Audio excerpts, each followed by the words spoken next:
Assalamualaikum warahmatullahi wabarakatuh. Perkenalkan, nama saya Zahra Lufiani dengan NIM C3401231003 dari kelompok 1. Tujuan dibuatnya video ini adalah untuk memenuhi tugas pengganti praktikum teknologi pengolahan hasil perairan pada pekan 9, tepatnya pada tanggal 23 April 2029 dengan materi ikan asap.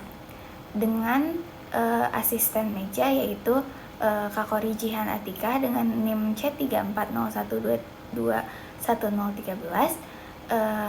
Bang Andreas Mahardika dengan NIM C3401221046, Kak Angel Bertin Lintang dengan NIM C3401221056, dan Kak Dinar Satya Rahma dengan NIM C3401221067. Nah, sebelum kita mengenal lebih jauh ikan asap atau pengasapan ikan, saya akan menjelaskan pengertian ikan asap. Jadi, ikan asap ini merupakan suatu pengolahan perikanan yang melalui proses penggaraman dan pengasapan, di mana ikan asap ini memanfaatkan berbagai senyawa kimia yang terkandung dalam asap, seperti fenol, karbonil, asam, furan, alkohol, ester, lakton, hidrokarbon alifatik, serta hidrokarbon aromatik polisklik, yang dimana senyawa-senyawa tersebut berperan sebagai pembentuk sifat organoleptik sekaligus memperpanjang daya simpan ikan.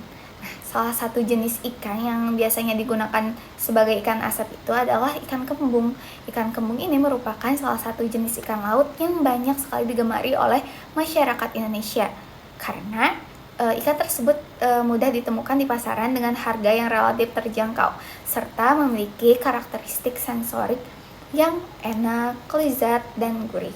Nah, selain manfaat-manfaat atau kelebihan dari ikan kembung tadi, di sini ikan kembung juga memiliki kandungan gizi yang baik, di mana pada setiap 100 gram daging ikan kembung terkandung berbagai zat gizi, yaitu seperti air sebanyak 76%, protein 22 gram, lemak 1 gram, kalsium 20 mg, fosfor 200 gram, vitamin A 30 gram, dan vitamin B1 sebanyak 0,05 gram, menurut Trisnawati et al. 2026. Nah, proses pengeringan dan penambahan senyawa kimia alami yang berasal dari pembakaran kayu tersebut menghasilkan senyawa-senyawa dalam asap yang akan melekat atau larut pada lapisan air di permukaan ikan, sehingga akan menghasilkan aroma dan cita rasa yang khas serta membentuk warna kuning keemasan hingga kecoklatan. Nah, kira-kira bagaimana sih prinsip utama dari pengasapan? Nah, prinsip utama dari pengasapan itu adalah proses pengeringan. Panas dari pembakaran menyebabkan air keluar dari jaringan ikan, sehingga penyerapan asap nantinya akan lebih mudah, dan ini juga menjadi alasan mengapa pengasapan ini menjadi meningkatkan daya simpan ikan. Nah, selanjutnya senyawa-senyawa tersebut akan bereaksi dengan air pada permukaan ikan, yang nantinya produk hasil pengasapan ini mampu menghambat pertumbuhan mikroorganisme serta memperlambat reaksi oksidasi yang dapat menurunkan mutu dari produk tersebut. Nah, lalu asap yang dihasilkan dari pembakaran tidak sempurna kayu atau serbuk gergaji ini mengandung berbagai senyawa volatil yang sama-sama akan berperan dalam menghambat aktivitas bakteri. Dapat disimpulkan juga bahwa teknik pengasapan ini merupakan teknik yang efektif dalam mengurangi kadar air dan aktivitas AW pada daging ikan, ya, di mana hal ini akan menjadi kunci dalam memperlambat kerusakan produk tersebut. Kira-kira faktor apa aja sih yang dapat mempengaruhi produk ikan asap? Yaitu ada suhu, kadar air, luas permukaan, waktu, jenis asap, kualitas ikan, jenis ikan, bahkan jenis kayu. Nah, menurut Belikowska et al. 2019, pengasapan ini dilakukan berdasarkan suhu yang digunakan. Nah, proses pengasapan ini dibagi menjadi 3 jenis, yaitu pengasapan dingin pada suhu 12 hingga 25 derajat Celcius, pengasapan hangat pada suhu 25 hingga 45 derajat Celcius, dan pengasapan panas pada suhu 40 hingga 100 derajat Celcius. Nah, ikan asap ini nantinya akan menghasilkan metode yang umumnya memiliki warna dan tampilan yang menarik dibandingkan pengasapan dingin. Nah, pada pengasapan panas dapat meningkatkan kandungan nutrisi secara relatif akibat berkurangnya kadar air selama proses pemanasan. Nah, kombinasi pengasapan panas dengan perendaman dalam larutan garam sebanyak 5% juga diketahui mampu memperpanjang masa simpan ikan hingga lebih dari 35 hari pada penyimpanan dingin. Menurut Hartanto et al. 2019. Nah, kemudian pengaturan suhu, lama pengasapan, dan jenis bahan bakar tetap harus diperhatikan karena nantinya pemanasan yang berlebihan dapat menyebabkan denaturasi protein sehingga menurunkan kualitas nutrisi dan sifat fungsional pada ikan tersebut. Nah, praktikum ini bertujuan agar mahasiswa mampu mempelajari proses pembuatan ikan asap dan pengaruh penggunaan ikan asap pada mutu akhir ikan asap. Kemudian alat dan bahan pada praktikum ini meliputi pisau, talenan, pencapit, timbangan, smoker, oven, stopwatch, dan aluminium foil. Nah, sedangkan bahan yang digunakan pada praktikum ini meliputi ikan kembung, larutan garam 10%, air 500 ml, larutan asap cair 10%, dan tempurung kelapa. Selanjutnya, kira-kira bagaimana sih proses pembuatan ikan asap? Proses pembuatan ikan asap dari ikan kembung ini diawali dengan pencucian dan penyiangan ikan segar untuk menghilangkan kotoran serta bagian yang tidak diperlukan. Kemudian dilakukan penimbangan sebagai data awal sebelum perlakuan.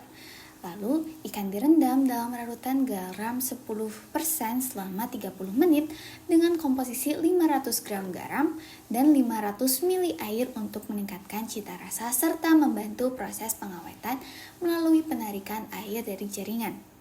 Proses pengasapan dilakukan dalam 2 perlakuan, yaitu perlakuan pertama dengan perendaman dalam larutan asap cair yang terdiri atas 97 ml asap cair dan 97 ml air selama 15 menit.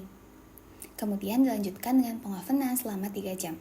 Perlakuan kedua dilakukan tanpa perendaman asap cair pada ikan yang langsung diasapi selama 3 jam. Perbedaan perlakuan tersebut menghasilkan ikan kembung asap dengan karakteristik yang berbeda.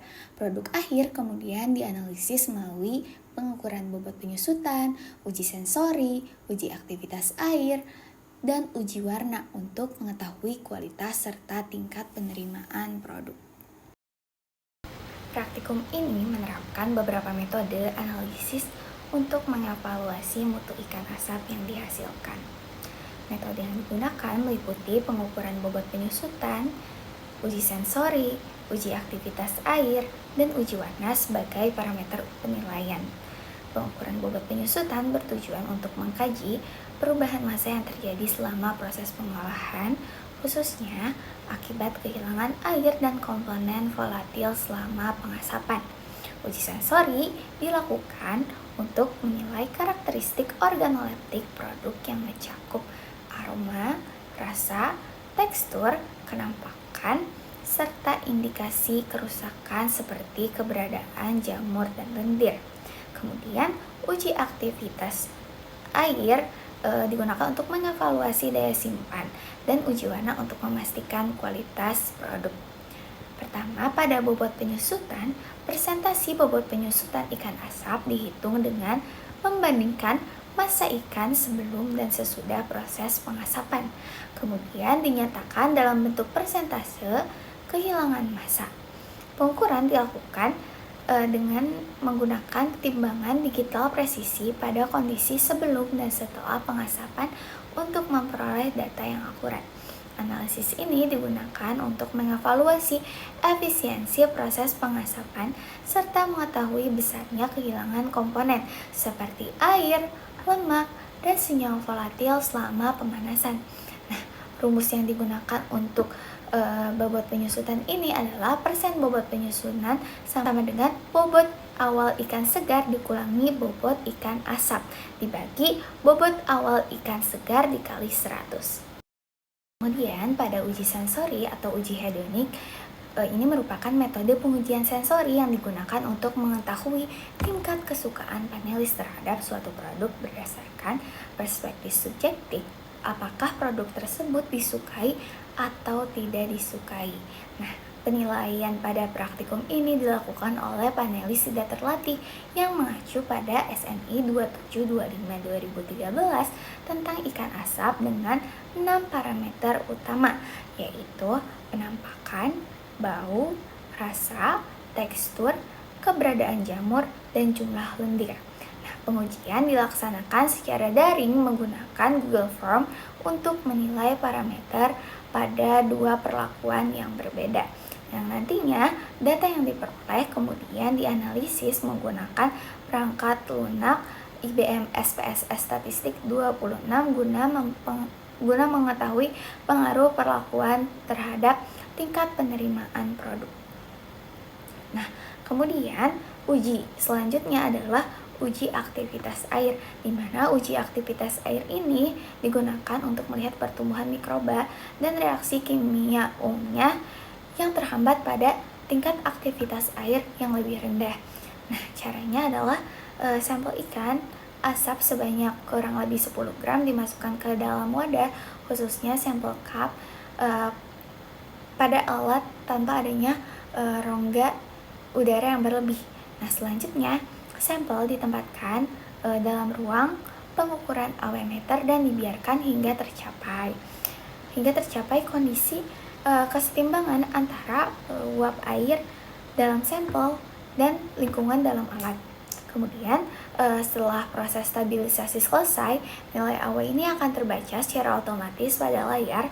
Hasil pengukuran ini digunakan untuk mengevaluasi daya simpan dan keamanan produk, karena nilai AW yang lebih rendah menunjukkan potensi pertumbuhan mikroorganisme yang lebih kecil. Terakhir yaitu uji warna, di mana pada uji warna ini dilakukan analisis warna dengan menentukan nilai red, green, blue atau biasa kita sebut RGB. Kemudian dikonversi menjadi nilai LAB menggunakan situs color converter. Nah, skala L menunjukkan tingkat kecerahan dari 0 atau hitam hingga 100 atau putih. Nilai A berada pada rentang 60 plus 60 hingga minus 60, dan nilai B juga berada pada rentang plus 60 hingga minus 60. Nah, data RGB diolah melalui situs konversi warna, kemudian nantinya hasilnya dianalisis lebih lanjut menggunakan Microsoft Excel dan dilakukan perhitungan dengan rumus sebagai berikut, yaitu persentase derajat putih sama dengan 100 akar pangkat 100 dikurangi L pangkat 2 ditambah A pangkat 2 ditambah B pangkat 2. Nah, perlakuan ini sudah dilakukan terlebih dahulu pada penelitian Manurung et al. 2016 yang menunjukkan bahwa penggunaan asap cair dan metode pengeringan yang berbeda pada ikan kembung asin akan memberikan pengaruh nyata terhadap penurunan nilai oksidasi serta karakteristik kimia produk. Kemudian, proses pengasapan ikan memiliki komponen yang berperan dalam meningkatkan daya simpan ikan, yaitu asam, derivat fenol, dan karbonil. Nah, kemudian senyawa-senyawa kimia tersebut berfungsi sebagai pemberi cita rasa dan aroma, pembentuk rasa, serta memiliki sifat antibakteri dan antioksidan. Kemudian, menurut Batutihe et al. 2023, aroma ikan asap ini dipengaruhi oleh kandungan senyawa fenol dalam menghasilkan karakteristik aroma asap yang khas. Kemudian, perlakuan menghasilkan karakteristik aroma. Kemudian, perlakuan variasi konsentrasi asap cair dan lama perendaman dapat menghasilkan ikan kembung asap dengan kadar air yang memenuhi standar, aroma yang masih dapat diterima, serta tekstur yang baik selama penyimpanan. Nah, kemudian untuk hasil dan pembahasan mengenai praktikum yang telah dilakukan pada tanggal 23 April 2026 akan dijelaskan lebih lanjut pada laporan praktikum yang dikumpulkan. Sekian penjelasan materi prosedur analisis dan prosedur kerja mengenai ikan asap. Wassalamualaikum warahmatullahi wabarakatuh.